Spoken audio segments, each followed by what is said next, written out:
Hey, good morning, CrossLink. I hope you had a great Thanksgiving. I hope that you ate a lot of food. I'm here with Tim. And so we're excited about this dialogue that we're about to have. But before we get into that, we are currently in the renovations that are happening in the Kid City entryway, and which I can't wait for this to be done. But we thought this would be a neat spot to do this video. And basically, since I'm out of town, we are actually on our way back. I wanted to do something that was a little different and let you know or hear from someone else and kind of the journey that they've had with Christ and with the church and all of that. And so this is Tim Christian. You've probably seen him behind the drum set, and so now I reeled him in for this, and he is excited. Very. So I guess my first question, Tim, is what is your church history? Basically, growing up in the church, I think, is, you know, from our conversation.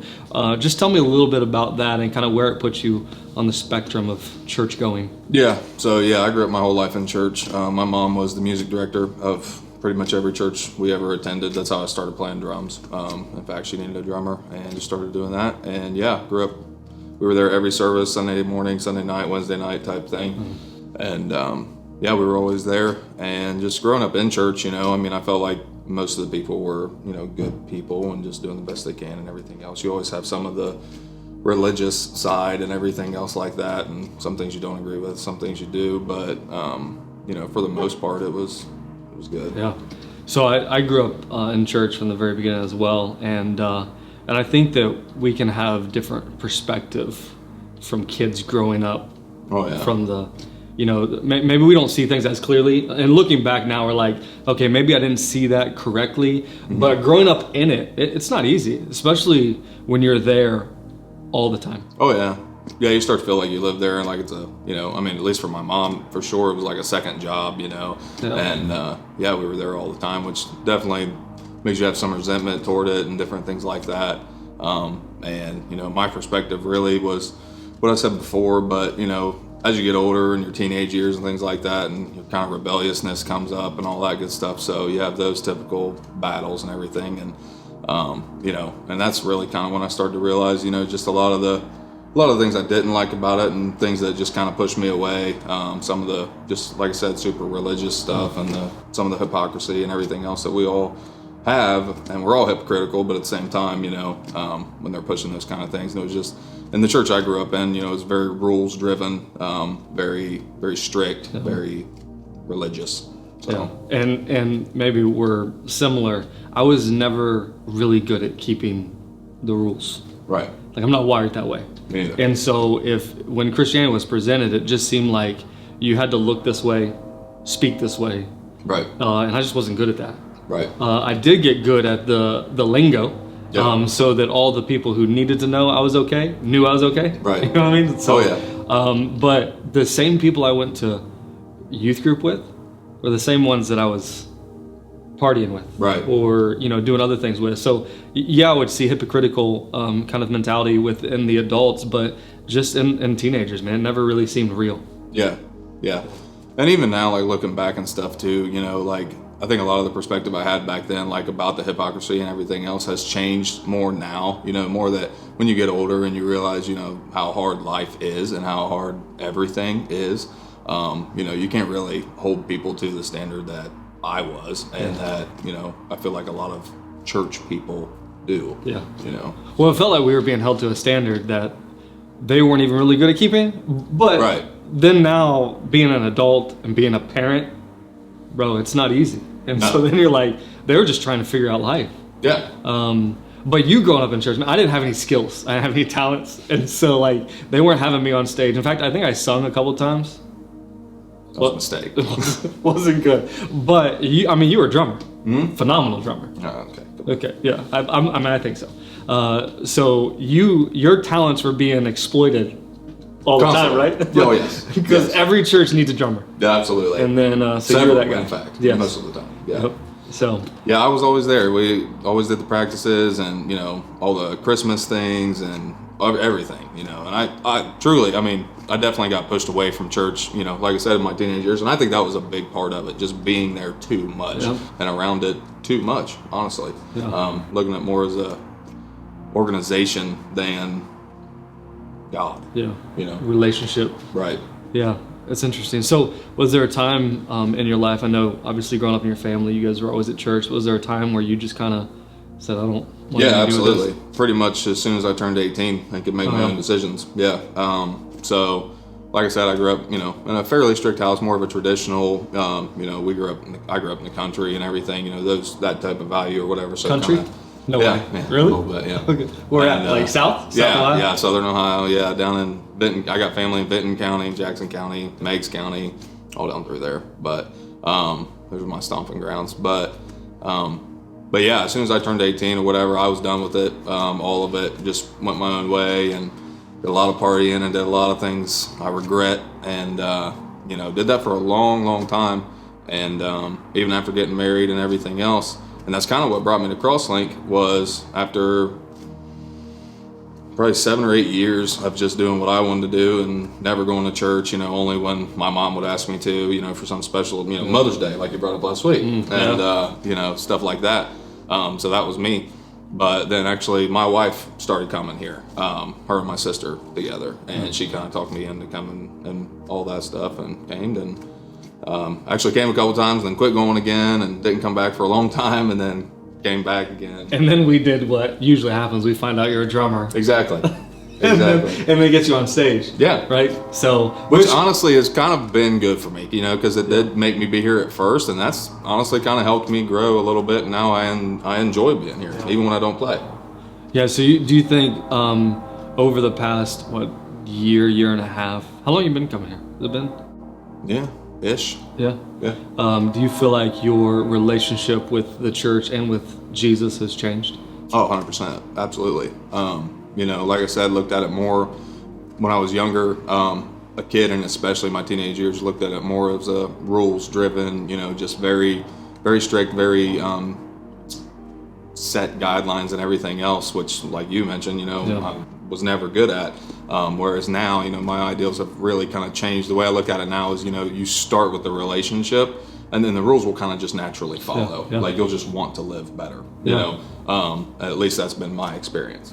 Well, I think that's kind of testimony to conversations you and I have had. I mean, and I think that's the hardest thing to get people to understand is once you fall in love with Jesus, once that relationship is there, because he takes us how we are, right? Yeah. Like, because no one goes to Jesus clean and whole, and when we do, that gets shattered, right?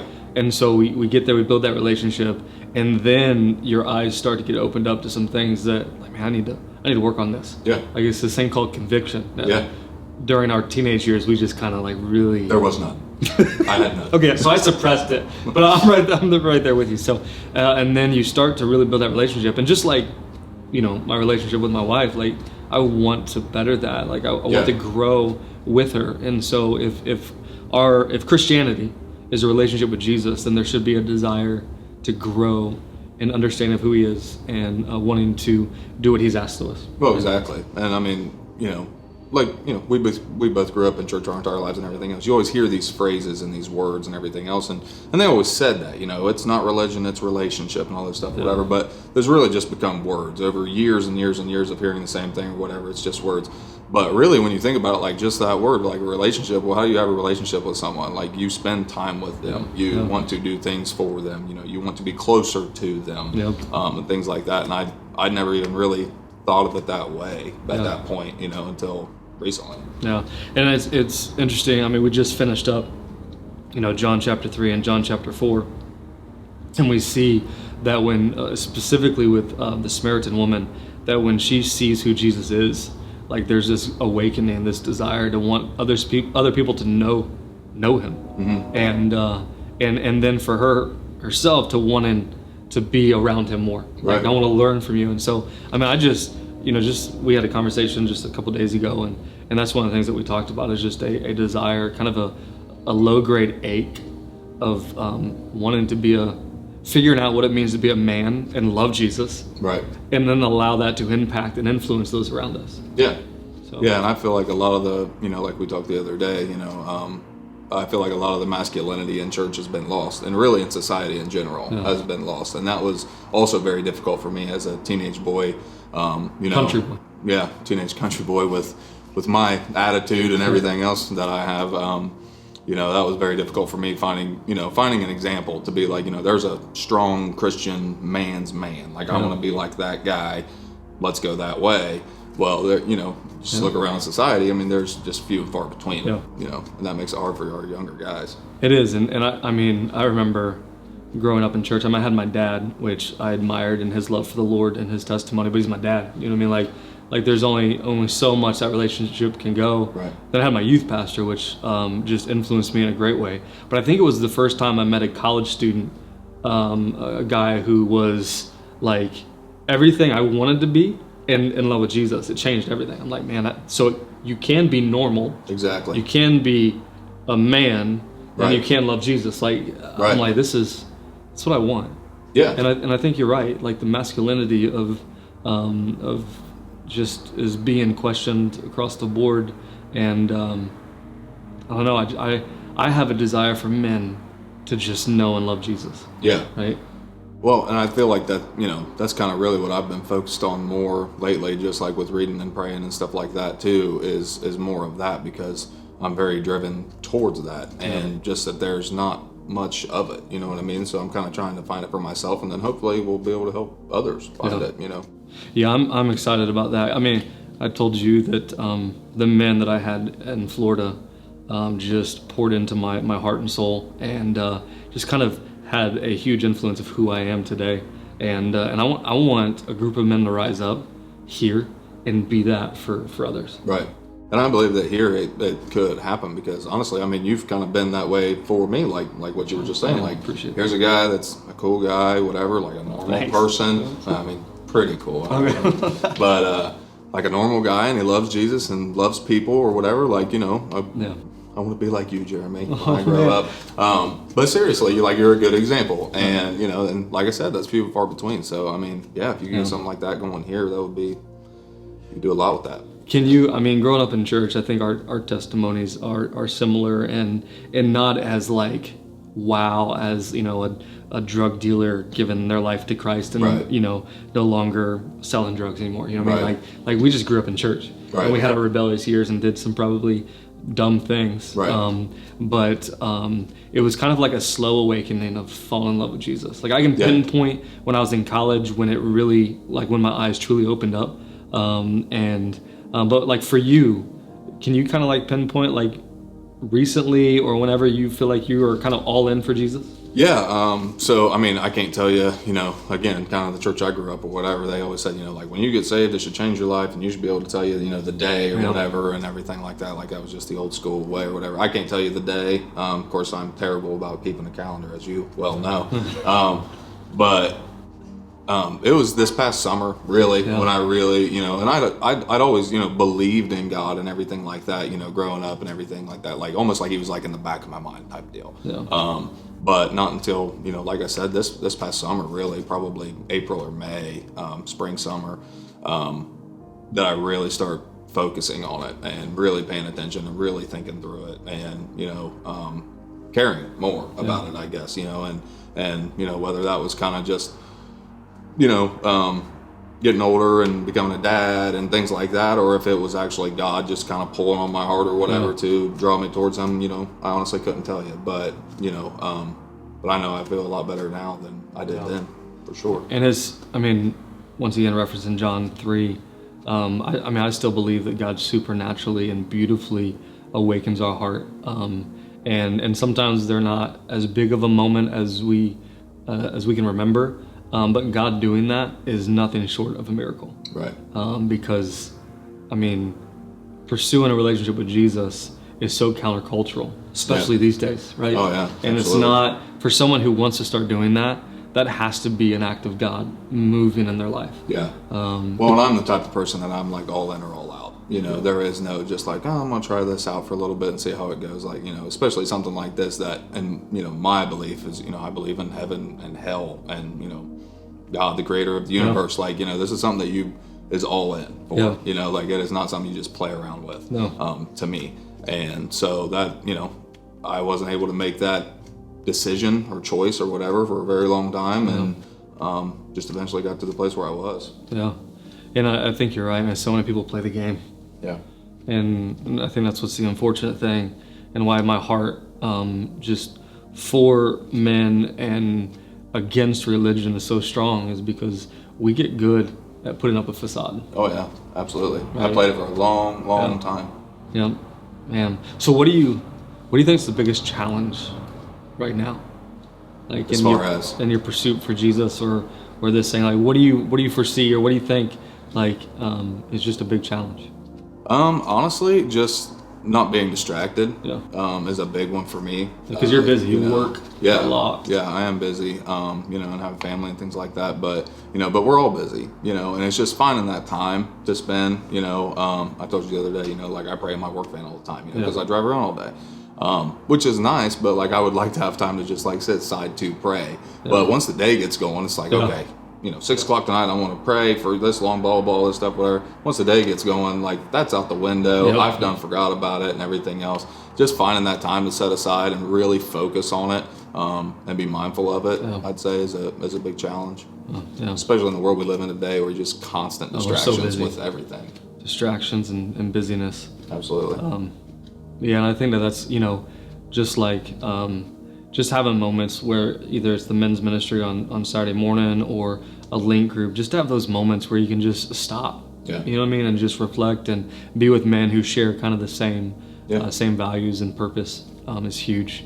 Well, that's another thing. I've been to a couple of the men's meetings now and stuff, which has been huge for me. I've really enjoyed that with Scott and those guys putting them on. It's just been great. It's helped me a lot too. And just, I haven't done any of those things for a long time. That's a foul right there, right? So that is as country as you get in your ringtone. Oh man, that's good. That's Foggy Mountain Breakdown, man. Is that what it is? You gotta respect Foggy Mountain Breakdown. Yeah, you're from the south. I am. Of Ohio. South of Ohio, yeah. Not really from the south. Okay. South of here. So if you were to give a challenge to the men or people in general at CrossLink, what would you say? Like, what do you think is your heart's burden moving forward? I know it's a loaded question. Yeah, that's a tough question. I guess it would just be, honestly, the same way I kind of feel about men in society in general. I know that the church and the world have kind of been separated in a lot of ways, but we all operate in the world, so a lot of the same things pour over into both cultures, for lack of a better word. And that would just be for men to stand up, and say the things that need to be said and do the things that need to be done for their families, for their church, their faith, their beliefs, their job, their whatever, to be courageous and to step out on faith and do what they believe they should do. Yeah, and I think that's huge and important, just to get men to believe that pursuing Jesus is a courageous thing to do, and then to make that stand, to stake that claim is so vital, because we're leaving a legacy, and there's kids, our kids are watching. Right. And man, I don't want my kids to experience in church. Now I know I can't. It's going to be their perspective, but I don't want them to experience in church some of the perceptions that I had growing up. I want them to see real men who love Jesus. They fall, but they stand up and they say they're sorry, and they confess that they need a Savior, and His name is Jesus. I just want my boys and my daughter to know that. Yeah, absolutely. And that's another thing that just made me think of it. And that's another great thing to say, is for people to admit in the church and regular life too, people to admit when they're wrong and when they have messed up. That was a big thing for me, again, growing up in the church. It was just like you never heard that, it was never, I've been saved for 10 years, but I did this, and here's why, and blah blah blah. It was always, well, we just shove that to the side, we don't talk about it. Everybody put on a pretty face. So that would be my other call to men, is like like you just said, when you fall, say I fell, and this is what happened, and let's go from here. Yeah, once it's exposed, man, healing can begin. Yeah.